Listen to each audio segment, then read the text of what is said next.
a little bit scary. Let's be honest, a little bit scary. Let's be honest, it was a little bit scary.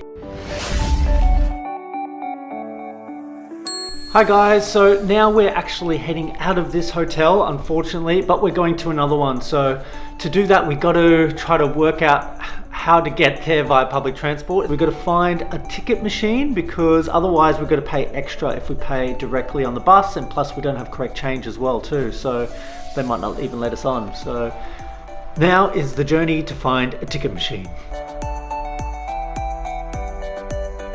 Now we are in front of the second hotel here in Riga. We were in the bus and ticket inspectors, they came in and they checked the tickets. The one thing I can advise you here is that never get on for free. We made it to a hotel. It was quite seamless really. It was like less than 10 minutes on the bus. We got off at the bus stop and it was across the road. So, you know, those are the little wins of travelers like us, because when you leave a hotel, suddenly you're just like kind of homeless again. You've got your luggage, you're out in the cold, and you've got nothing until you get to the next apartment or the next hotel, the next house. So we're here, we're in our new home, and it's kind of funny how it happened too, because our last hotel we were working for, so we're doing photos and videos for them in return for a complimentary stay. Whereas here, it's just an absolutely free hotel, we don't have to work.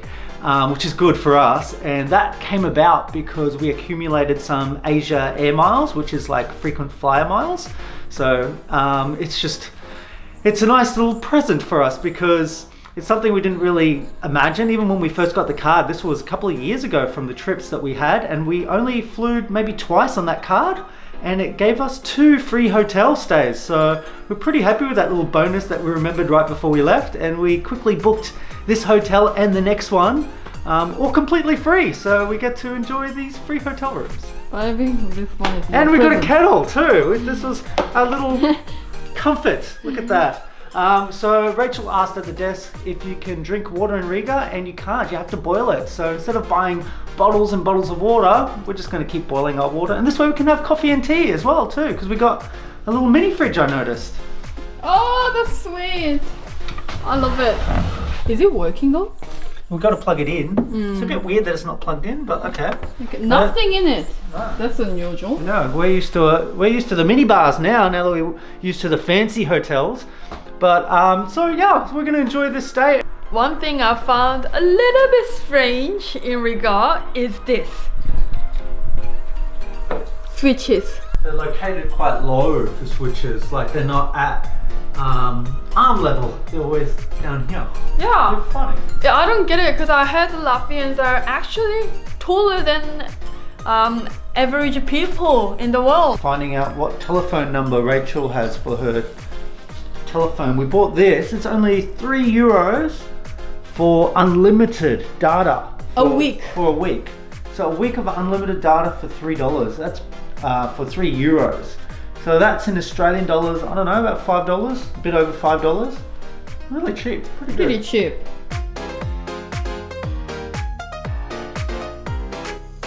Okay, time to get off the bus. So beautiful, all the lights. Yes, the infamous Lido. Well, not infamous, just famous. Just famous Lido. So it's pretty cold out here. Lido. We'll see if it is cheap. Fancy looking restaurants like this, it always worries me, because it's just like, is this going to be really expensive? It looks too fancy to be cheap. But we've been assured that it's cheap according to the internet, but we'll see. There's always a little trick. They always try to add on prices.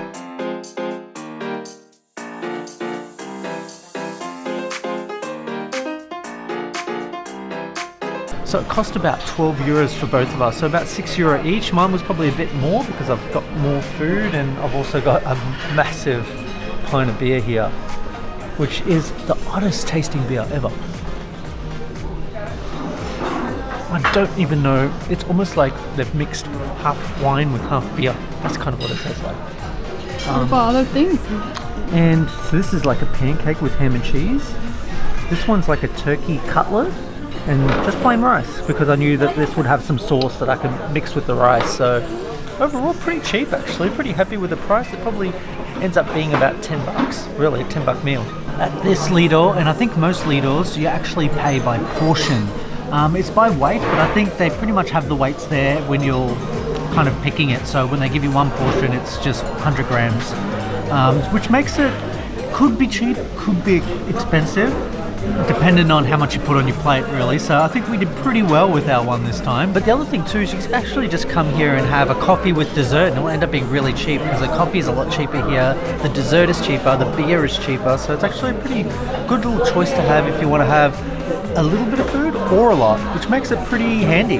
We actually averted disaster because there was a girl right before us with her tray, and she had a big, massive kind of glass of juice, and she dropped it and it tilted and just went everywhere, and I just happened to grab my thing, not because I saw it happen, but at the same time I was grabbing mine to go off, otherwise it would have literally went all over my meal.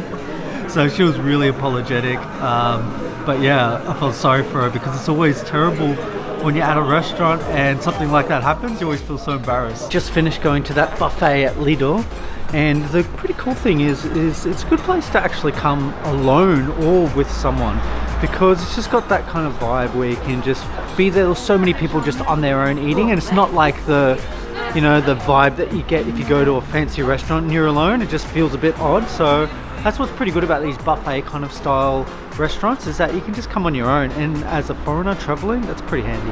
What's your level? My level? Yeah, can you come to a restaurant alone? No, I'm not, I don't know, confident enough to do that. In fact, it's the same for movies. Only once have I ever gone to a movie by myself, and it was awkward as. And when I went, it was only with one other guy that walked in, and he was on his own too. So we were both far apart, and it was like a rom-com as well. It was so odd. It was like one of the oddest moments. I can't go alone to things. We're gonna get some snacks from Rimi, which is a Latvian supermarket. I haven't seen any supermarkets except for Rimi in Riga. This is big and large, but I feel like we are missing out something.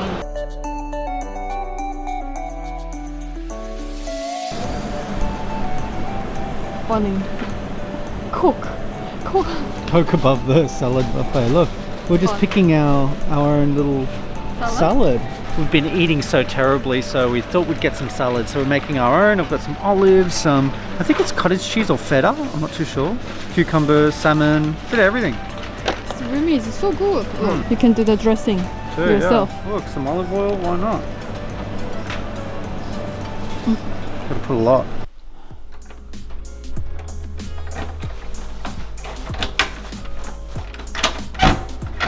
We're back. Oh my god, we're so tired. So we got our dinner sorted, and we actually walked all the way back to this hotel to save our public transport money. Aren't we cheapskates, guys? Yeah, so we walked back. It was about a 20-minute walk. Not so scary. It was a bit dark, but a little bit scary. Let's be honest. Let's be honest. It was a little bit scary.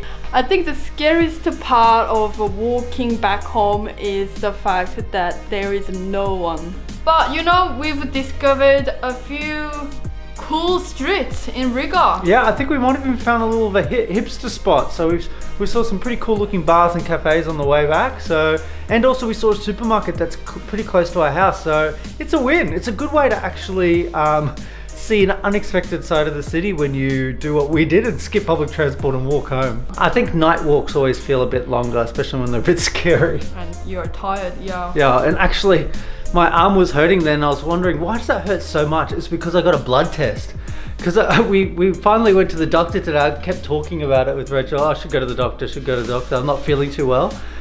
And I went, and it was an interesting experience. It actually was a pretty positive experience in the end. It cost a little bit more than I wanted it to, but having said that, I'm gonna get that back in travel insurance. Overall, it probably cost me under $100. Under $100. Under $100. But it depends, because tomorrow you may need to go back. Yeah, so it was always when you go overseas, it's a bit tricky with the language, and also just the culture, you really feel different culture when you go to doctors, because people in different countries, I've gone to a few doctors in a few different continents actually, and they're always so different in every way, just in procedures.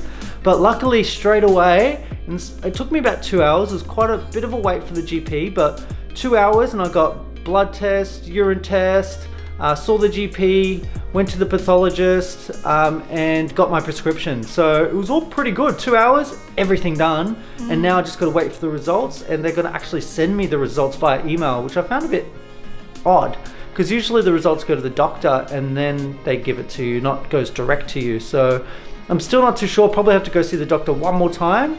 But overall, I'm pretty happy with that doctor's experience in Riga. Thanks for watching, guys. Subscribe to our channel if you like this content. Also give it a like, and we'll see you guys in the next video. Bye. Bye.